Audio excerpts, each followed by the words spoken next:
আসসালামু আলাইকুম। যে দেখেছিলেন আমি কিছুদিন আগে এই পরিবারটা এসেছিলাম, যে তারা খুবই কঠিন অবস্থায় আছে, তারা এখনো দিন যায় না খেয়ে যায় তাদের।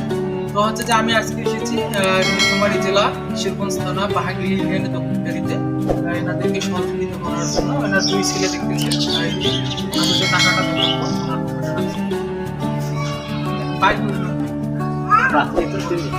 আপনার হাতে নেন যে ওনাদেরকে যে সহযোগিতা করলাম, জাস্ট কয়েকদিন ওনারা ভালোভাবে খাইতে পারবে, এই টাকাটা দিলাম। টাকা পেয়ে আপনারা খুশি হয়েছেন তো সবাই নাকি?